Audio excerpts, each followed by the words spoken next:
دریو څلورو جمعو مونږه یو ترتیب شروع کړی چې دا د ماسپښین مونځ دی. الله وله ولې دا د ماسپښین ټیم مقرر کړی دی؟ مازیګر لی دا د مازیګر وخت ولې مقرر کړی دی؟ ماښام لی د ماښام وخت ولې مقرر کړی دی؟ ماسخوتن او سهار له دغسې دا وختونه مونږ بیانو. تقریبا 3 وختونه وشو: ماسپښین، مازیګر او ماښام. نن ذکر کوم د ماسخوتن د مانځه، چې د ماسخوتن مونځ له الله پاک دا د ماسخوتن ټیم ولې مقرر کړی دی. عزتمندو، حدیث کې راځي پیغمبر علیه الصلاۃ والسلام فرمای وای د مسار مونځ او د ماسخوتن مونځ دا په منافقانو باندې ډیر ګران وي.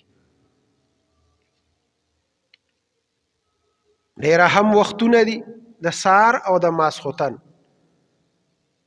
سار سړی د خوبی پاسېدی نشي، ماسخوتن چې دی نو ستړی ستومانه یې مونځ نشي کولی.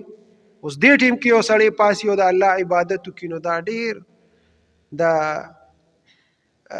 قبولیت وي او الله ډیر خوښی چې زما یو بنده ستړی ستومانه د خوبه راپاڅېد یا ستړی ستومانه دی او دې ماته ودرېږي او مونځ کوي او عبادت کوي. الله داسې بندګان ډیر خوښی او دغسې عبادت الله ته ډیر خوښ. پیغمبر علیه الصلاۃ والسلام حدیث یو شریف یو مضمون دی. د ماسخوتن مانځله لږ لیټ شو.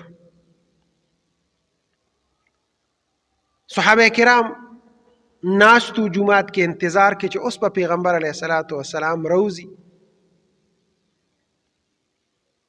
وخت لږ ډیر تیر شو. صحابه کرامو له خوب جوټې ورکړي. دومره ناوخته شو. پیغمبر علیه الصلاۃ والسلام راووت. پیغمبر علیه الصلاۃ والسلام صحابو ته وفرمایل چې تاسو ډیر بختور یې.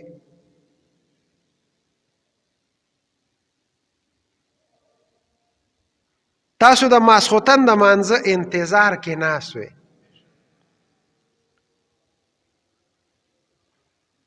او دا داسې وخت دی دا د ماسخوتن چې نور څومره خلک دي د غیر الله عبادت کوي،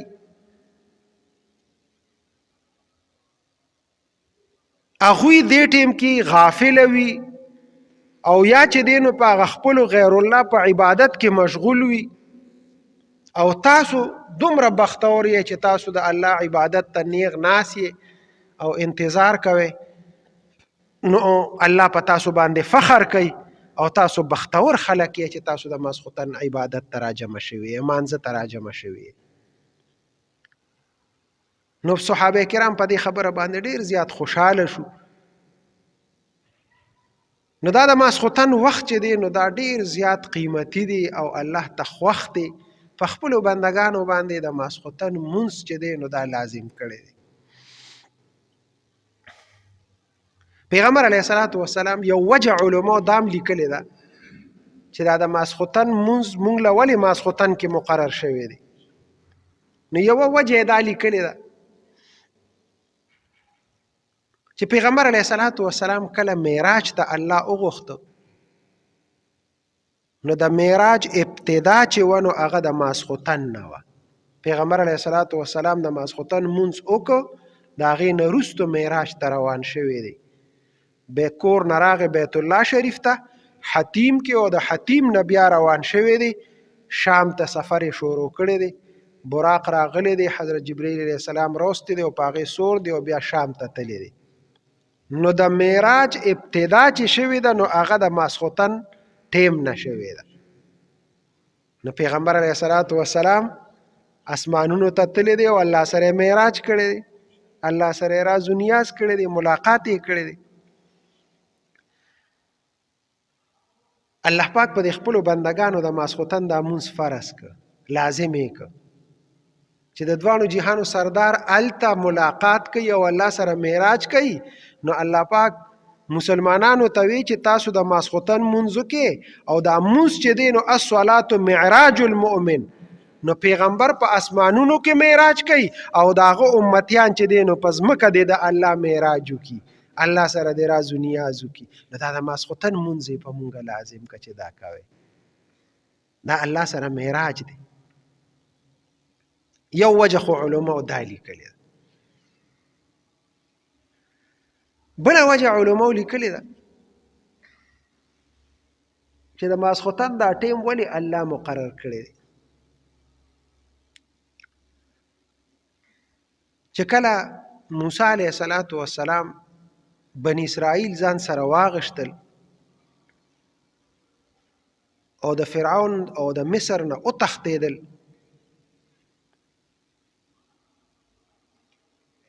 وروسته ورپسې فرعون او فوجونه روان دي او مخکې دوی دي، مخې ته دریای نیل راغی.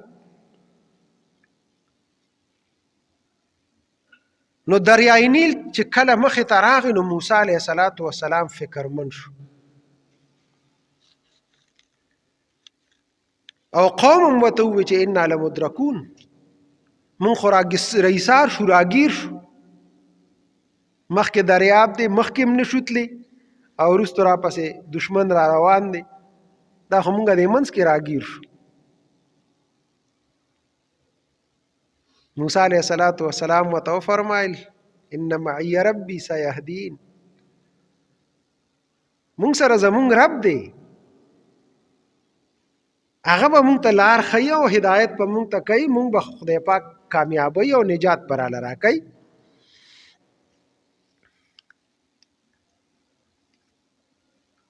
نو کتابونو لیکلی دی وایي دغه ټیم کې موسی علیه السلام سره 4 فکره یو ځای شو. یو فکر خو سره د ځان د بچ کېدو شو چې یاره ما زه به خلاص شم که به خلاص نشم، دا یو، ځکه هر چا باندې چې راشي یو ځل نو هر چا سره بیا د ځان غمي، نو اول وسره د ځان غم پیدا شو، بل وسره د قوم غم پیدا شو چې دا قوم خو ټول ما پسې را روان دی، زه د دوی مشر یم، اوس چې دی نو فرعون که راورسي نو بیا به څه کوو؟ نو دا یو فکر و، یو غم و، د قوم غم یقیني په کار وي. نو موسی علیه السلام سره د قوم غم شو، دا 2 غمه شو، 2 فکرونه شو. او دریم فکر چې د فرعون نه به نجات څنګه بیا مومو، د ده نه به خلاصېږو څنګه؟ لکه د انسان ذهن کې دا خاکه راځي چې اوس مخې ته دریاب دی، وروسته دشمن دی، څه لار ګودر خو وي که نه، څه ذهن کې څه خاکه وي چې یاره په دې طریقه به بچ کېږم چې د فرعون نه به نجات راته څنګه میلو شي. یو خو زمونږ د عقل خبرې او یو د الله کارونه وي، هغې ته زمونږ ذهن نه رسي چې الله انسان سره څه کوي او څنګه ورته نجات ورکوي یا څنګه یې راګیروي. اوس په دې باندې مونږ نه پوهېږو. نو مونږ داسې ګورو چې یاره لکه مثلا اوس دلته زلزله راغله نو مونږ به دا سوچ کوو چې یاره په کم ګیټ باندې به وځو، دا ګیټونه ټول کولو دي او که بند دي، یاره که دا ګیټونه بند شي نو بیا به په کم طرف ځو. داسې دا د انسان سره یو فکر یو سوچ لار ځان له ګوري. نو موسی علیه السلام سره دا غم شو چې وروسته دشمن دی، مخې ته دریاب دی، دې منځ کې راګیر یو، چېرته لار شته چې داسې وتښتو؟ نشته، هېڅ نشته، یو طرف ته نشي تښتېدی. نو یو ورسره د ځان غم شو، بل ورسره د قوم غم شو، او بل ورسره د نجات فکر شو چې نجات خلاصي لار نشته. نه دا دریم غم. او 4م غم ورسره پیدا شو چې مونږ له خو به الله نجات راکړي څه طریقې سره، زه خلاص پم کي، خو نن ته خلاص شو نو سبا بیا دا دشمن دی چې د فرعون نه به مونږ خلاص شو، دی به الله هلاک کي که به یې هلاک نه کي. دا 4 غمونه موسی علیه السلام ته په دقه ټیم کې راغلل.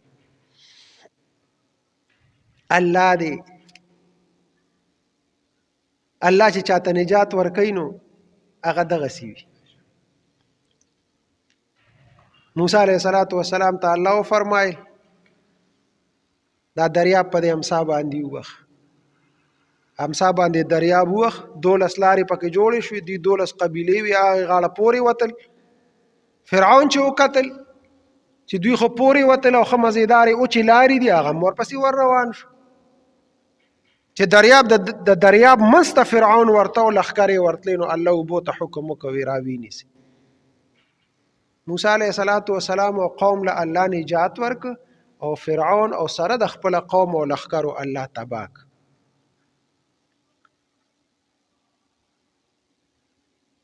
موسی علیه السلام سره چې کوم لومبي فکر و نو هغه هم ختم شو، د ځان د خلاصي هغه هم خلاص شو، قوم ته هم نجات میلو شو، او فرعون نه چې کوم نجات یې غوښته هغه هم ورته حاصل شو. او څلورم چې یاره دا فرعون به غرق شي که به غرق نشي. اوس چې آی غاړه پورې وتل نو دا سوچ یې و چې یاره دا درې غمه خو مې ختم شو، خو دا یو غم مې شته چې دې ظالم نه به خلاص شو، دا خو راپسې اوس په دې اوبو کې را روان. او که اوبو کې راغی او زه هغه شو اوبو یو مړه نو راوبځي، لامبو به ووایي یا به نوره څه طریقه باندې بچ نشي. نو په دې غم او فکر کې و. او بني اسرائیل خو ډیر زیات بزدله قوم و، موسی علیه السلام کوله ډیر هم دلاسه ورکوله، خو هغه بزدله خلک. موسی علیه السلام ورته وفرمیل وی فرعون غرق شو، لښکر یې غرق شو، خو د هغوی یقین نه راته. نو الله اوبو ته حکم وکوي د فرعون دا لاش وغورځوه غاړې ته چې دوی یې په خپلو سترګو باندې وویني. نو بس چې په خپلو سترګو باندې ولیده نو یقین یې راغی چې بس فرعون هلاک شو. نو کتابونو لیکلي دي دا 4 فکره حضرت موسی علیه السلام ته په دغه ټیم کې راغلل. نو موسی علیه السلام چې کله دا 4 فکرونه ختم شو، غمونه ختم شو، نو وای دغه ټیم کې هغه 4 رکعاته الله ته مونځ وکړ. او دا ټیم و د ماسخوتن. دا دومره انتظار لکه تاسو به قصه کې اورېدلي چې کله دریاب ووخه نو په هغې کې هوا ولګېده او په هغې کې نور ولګېد. نو دا مازدیګرۍ ټیم و، لا نور پروت نو، نو نور پکې ولګېد، هوا پکې ولګېده او لارې اوچې شوې. نو چې آی غاړه پورې وتل ماښام، او بیا چې دا انتظار یې کو چې فرعون ملکیږي او کي، نو ماسخوتن ټیم داخل شوی.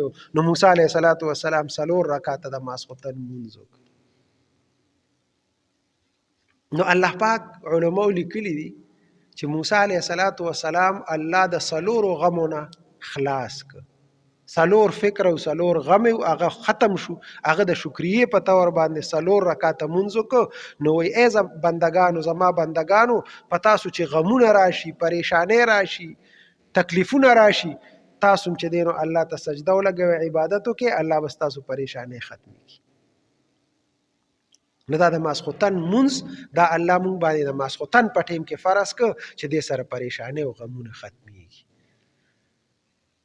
او یو وجه علما دا لیکلې ده، وایي دروازې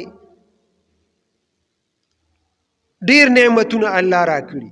تاسو وګورئ سهار د مرګ را پاسو، دا خوب چې دی دا مرګ دی، ستا د انسان نه لاړی شي، چاته که واپس راله خو ښه دی ژوند به میلو شي، او که رانله نو د الله کارونو کې څوک ګوتې نشي واړي، نشي واپس کولی ورته، الله را واپس کي، ژوند وله ورکي. بیا ټول ورځ چې دی نو ځان له معاش وکړي، مزدوري وکړي، ټول ورځ د الله دا نعمتونه استعمالوي، ماسخوتنه پورې دی لګي د الله دا نعمتونه استعمال کړي، فایدې ترې واخلي.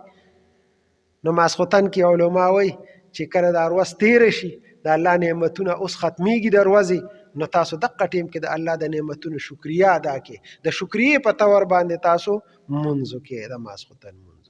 نو دا د ماسخوتن مونځ الله په مونږ باندې لازم کړی دی چې دا کوئ. مخکې دا حدیث ما بیان کړ، پیغمبر علیه السلام فرمای چې د سار او د ماسخوتن مونځ دا په منافقانو باندې ډیر ګران وي. نو کوشش پکار دی چې مونږ د سار مانځله اهتمام وکړو چې راځو خامخه، ځکه دا د شیطان د عبادت وخت دی، او دغه رنګ ماسخوتن دا هم د شیطان د عبادت وخت دی. نو چې مونږه دې ټیم کې عبادت ته راشو او الله راضي کو. نو دا په منافقانو باندې ګرانی. کم سړی چې منافق نه وي، د پیغمبر امتی وي او مسلمان وي او د الله بنده وي، هغه به خصوصیت سره د دې دوه منځونو ډیر اهتمام کوي. الله دې موږ ټولو له توفیق راکړي. دا یو څو مسلې دي دا بیانوم. یو مسله خدا ده چې دا حج بدل، حج بدل څه شرایط دي او حج بدل څنګه کیږي؟ اول خدا پیژندل پکار دي چې حج بدل څه شی دی. حج بدل دی ته وایي چې یو سړی دی هغه حج نه دی کړی، حج په فرض خو حج نه دی کړی، نو هغه له حکم دا دی چې دا سړی به وصیت کوي چې ما باندې حج فرض او زه حج مې او نک، نو بیماری مو نشم کولی، نو که زه وفات شم زما د مرګ نه وروستو ما له حج وکړي. دی به وصیت کوي. لکه څنګه دا منځونه چې دي، یاره زما نه دومره دا وصیت لازم دی چې یاره زه بیمار یم، ما نه دومره منځونه تللي دي او دا روان دي دا شمارې چې دا منځونو فدیه به ورکړي. روجې دي، روجې را باندې دومره دي چې د دې فدیه ورکړي. دا وصیت ضروري پکار دی. نو حج بدل د حج دی به وصیت وکړي چې ما دپاره حج وکړي. نو بیا چې کله دی وفات شي، د ده وارثه د ده د 3 حصې مال نه، مال چې د ده 3 حصې شي، 2 حصې خو د رشته دار شو، دا یوه حصه چې کوم د ده پکې انتهایي چې د ده کومه حصه ده چې د دې نه د ده ګور کفن او دغسې نور اخراجات، د ده قرضې، دغه رنګې د ده د حج او فدیه او منځونو فدیه او د روجو فدیې دا ورکولی شي د ده د هغه یوې حصې مال نه، دا یوه حصه مال د ده دی. نو هغې مال نه به یو کس چې دی نو حج وکړي. او که چېرته دا پیسې کمې وي، دغه یوه حصه کې حج نه کېده، ځکه نن سبا خو 10 لکه روپۍ دي، نو دا به څوک د دې 10 لکه به یا د هغه میراث وي او یا به نه وي. نو وایي بیا چې څومره مشترکه مال دی، نو پر رشته دار دی خو زامنو ته میلاویږي، هغوی دې ټول راجمع شي او متفقه دی دا پیسې راجمع کړي او د دپاره دی حج بدل وکړي. او که نه د هغه یوې حصې نه کېږي، نو د هغه یوې حصې نه دې وکړي. بس حج بدل دقې ته وایي چې د وصیت کړي وي اله، او که وصیت یې نه دی کړي، لکه زما پلار مړ دی، رور مې مړ دی او زه وله حج بدل کوم، نو حج بدل هغې ته حج بدل نه وایي.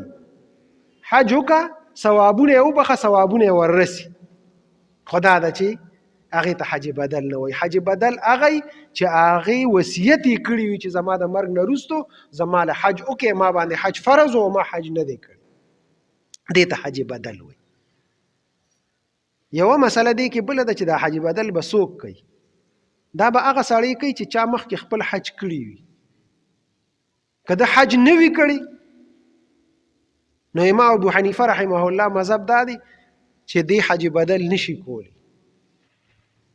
خو که وی که یو سړی دی او وی که خبر نو او حج بدل یې وکړه، د یو سړي دپاره حج وکړه، نو وی مکروه دی. حج او شو، د هغه غاړه خلاصه شوه، خو مکروه کار یې وکړه. داسې نه دی پکار. مکروه کار یې وکړه، بد کار یې وکړه، ښه کار یې نه دی کړی. ښه کار دقه دی چې تا خپله حج کړي، نو بل له حج بدل بیا کولی شي، او چې تا حج نه دی کړی، نو ته به د حج بدل نشي کولی. دا پکې یو بله مسله ده. دویمه مسله دا ده، وایي بغیر ټوپۍ نه مونځ کېږي که نه کېږي؟ بغیر ټوپۍ نه مونځ کېږي.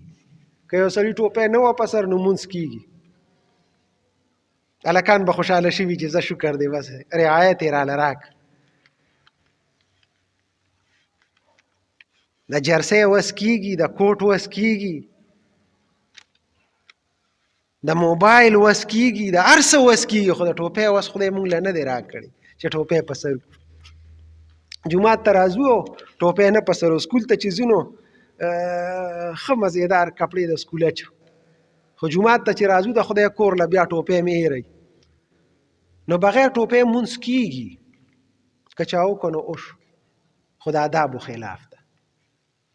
دا بېادبي ده. چې الله ته ودرېږي، دومره لوی شهنشاه ذات ته ودرېږي، د سکول هېډ ماسټر ته ودرېږي تور ټوپۍ دې په سر کړي، او چې د خدای ته ودرېږي نو بیا ټوپۍ نه په سر نه، دا بې ادبي ده. نه، ښه عزت سره، احترام سره، پاک صفا ښه کپړې واچوو، جومات ته راشه الله ته ودرېږي. مونږ چې چېرته واده لځو، ښادۍ لځو، یا چېرته یو انټرویو لځو، یا یو بل کار له داسې ځو چا سره میلاویږو، مونږ څومره ځان تیار کړو چې یاره زه چا سره میلاویږم خامخا چې بد ښکاره نه شم. اوس د شهنشاه ذات مخې ته سړی ودرېږي، د بادشاهانو د بادشاه مخې ته ودرېږي، او ته چې دی نو داسې بې ادبۍ سره ودرېږي. نو ټوپۍ په سرول دا د آدابو خلاف نه، په سرول دا د آدابو خلاف ده. په کار چې ټوپۍ په سر کړو، خو که چا مونځ وکړو بغیر ټوپۍ نو اوشو، خو که بغیر کمیس یې وکړو نو اوم وشو. اوس په تاسو وایه چې اسانه یې کړه راته، نو دا کمیس هم وباسو بیا یاره چې بغیر کمیس هم مونځ کېږي، چې عورت پټي نو بس بیا سړی کمیس هم وباسي، نه ټوپۍ به په سر وو. خیر دی که خپله نه راوړو د جومات هغه په سر کړو، خو د آدابو خلاف ده. پیغمبر علیه الصلاة والسلام چې کله وفات شو نو هغه ته غسل چا ورکړی؟ پیغمبر علیه الصلاة والسلام چې کله وفات شو، د وفات نه لږ ساعت مخکې پیغمبر علیه الصلاة والسلام وصیت وکړ چې زه وفات شم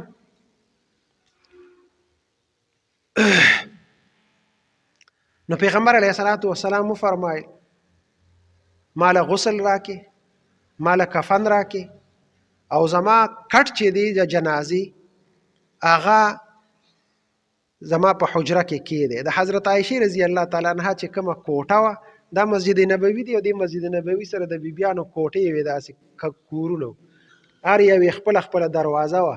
نو د حضرت عایشې رضی الله تعالی عنها کور کې دی وصیت هم کوي، دغه ټیم کې دی وصیت چې کو ژوندی و د حضرت عایشې رضی الله تعالی عنها په کور کې. نو وی په دې ځای کې به زما کټ کېدی او بیا به زما جنازه وکړي. د جنازې خبره کومه، خو پیغمبر علیه الصلاة والسلام دغه وصیت وکړه چې ماله غسل هم راکې، کفن هم راله راکې، او بیا زما کټ دقلته کېدی او زما جنازه وه. په دې طریقه باندې کوئ. هغه طریقه بیا پیغمبر علیه السلام وښودل. غسل ولا چا ورک؟ سوال کې اصل کې دغه خبره ده. پیغمبر علیه الصلاة والسلام له غسل یو حضرت علی رضی الله تعالی عنه، دا پیغمبر علیه السلام خپله ویلیو چې یو به دی وي، یو به زما تر حضرت عباس رضی الله تعالی عنه وي، او دوه د هغه زامنو هغوی ورسره امداد کو. د یو نومو فضل او د بل نومو قشم.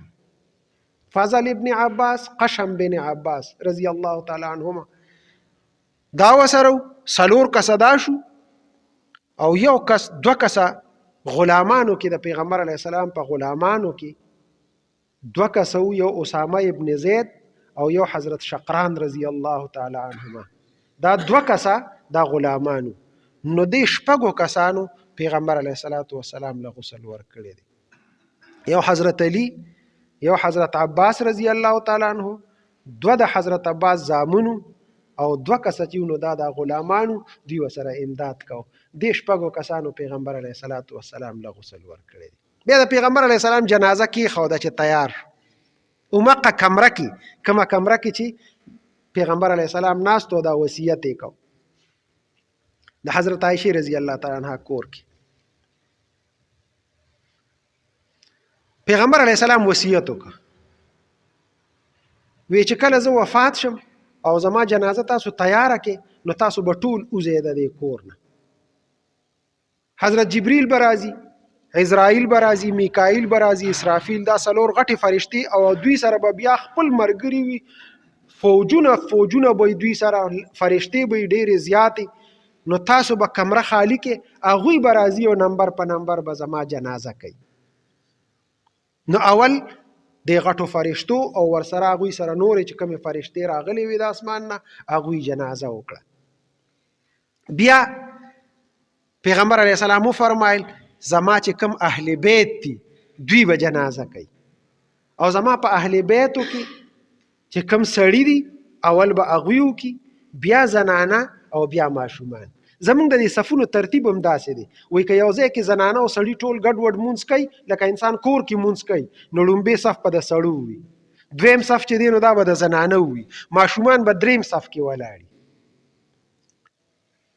دقسې پیغمبر علیه السلام وفرمایل اول به سړي راشي هغوی به جنازه وکړي، بیا به چې دی نو زنانه راشي جنازه به وکړي، او بیا به ماشومان راشي جنازه به وکړي. او د اهل بیتو نه وروستو بیا تاسو نور خلک چې څومره یې نو بیا نمبر په نمبر راځئ او جنازه کوئ.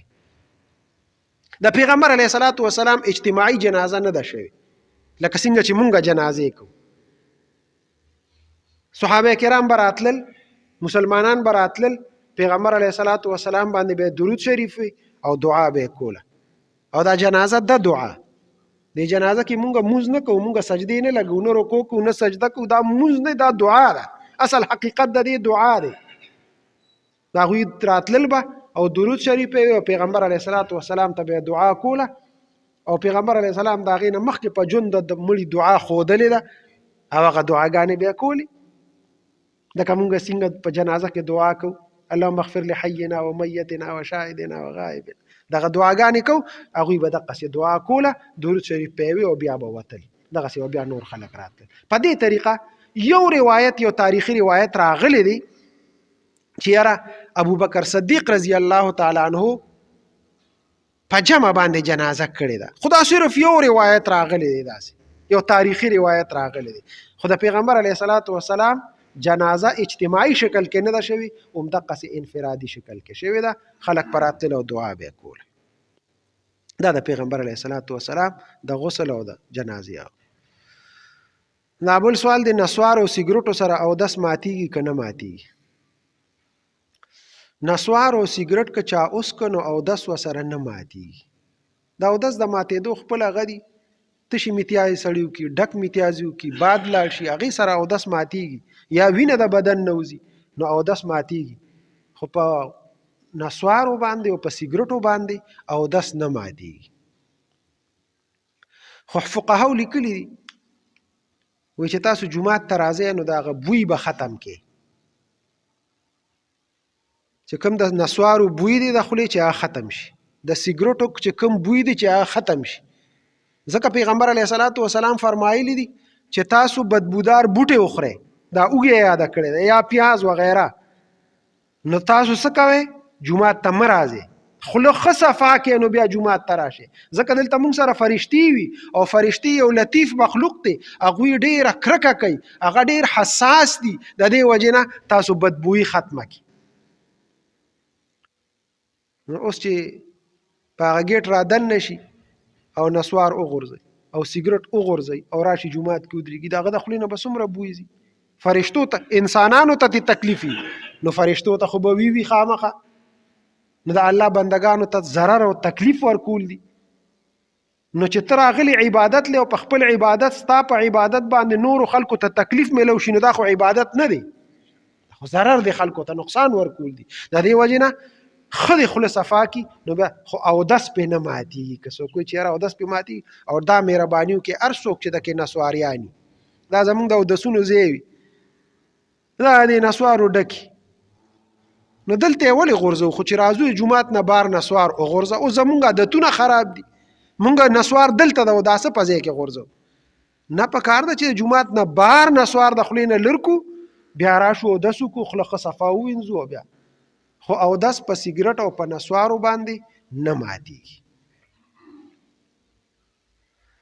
د شپې تبارک الذی وینا څه فایده ده؟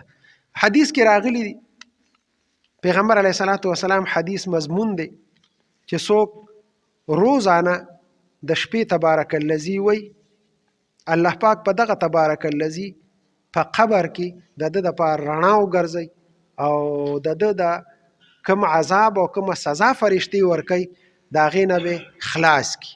دا تبارک الذی چې کله فرشتې تپوسونه کوي او یا راشي نکیر منکر، نو دا تبارک الذی به ورته د انسان په شکل باندې دقسې مخامخ ودرېږي او دی به د حفاظت به کوي، بچاو به کوي. فرشتې ورته دی بل طرف ته راتاو شي، دا تبارک الذی به ورته دی بل طرف ته ودرېږي، یو طرف ته بل طرف ته، د هر طرف نه به د حفاظت کوي. او دا تبارک الذی د قبر دپاره ډېره زیاته مؤثره ده. پکار ده چې موږ د تبارک الذی تلاوت کوو روزانه. پیغمبر علیه السلام معمول به دا و چې سملاسته به سوره واقعه، سوره الف لام میم سجده، یا دغسې د آخري 2 سورتونه قل هو الله احد، قل یا ایها الکافرون، دا 4 قل چې وته مونږ وایو، دا به ټول پیغمبر علیه الصلاۃ والسلام لوستل، بیا به په خپل لاسو مبارکو باندې دم کړل او غلاس پیدا سي په ټول بدن باندې راخ. نو پکار ده چې سملو چې دا سورتونه ټول آیت الکرسی وایو، د اخیری سورتونه وایو، د خپل ځان حفاظت، د دنیا حفاظت مو شي، د شپې دا ټول ضروري سيزونه راځي، نو پکار ده چې دا غینم حفاظت وشي، او بل د آخرت د قبر د پاره تبارک الذی ډیره خده. الله دې موږ ټول له توفیق راکړي. واخر دعوانا الحمد لله رب العالمين. اللهم صل على محمد وعلى آل محمد كما صليت على إبراهيم وعلى آل إبراهيم إنك حميد مجيد. شری حاجاتم پورا وګرځي. خدای دا سونه مسائل بیان شو، خدای دا عمل کولو توفیق پراکي، څه کمې به شیره نشي، خدای ته راته معاف کړي. یا الله موږ ټول د پیغمبر علیه الصلاۃ والسلام زموږ ژوند په سنتو طریقو باندې راولي، زموږ کورونو کې سنت طریقې د پیغمبر راولي، بدعات او رسوماتو نه خدای موږ ټول په امان کې اوساتي. خدای موږ ټول نیک عمل صالحه کې، ګناهونو نه خدای زموږ د ټولو حفاظت وکړي. د جمعې مانځله دا راتلل خدای دا په خپل دربار کې زموږ د ټولو قبول او منظور کړي. وصلی الله تعالی علی خیر خلق. سنت کوي خدای.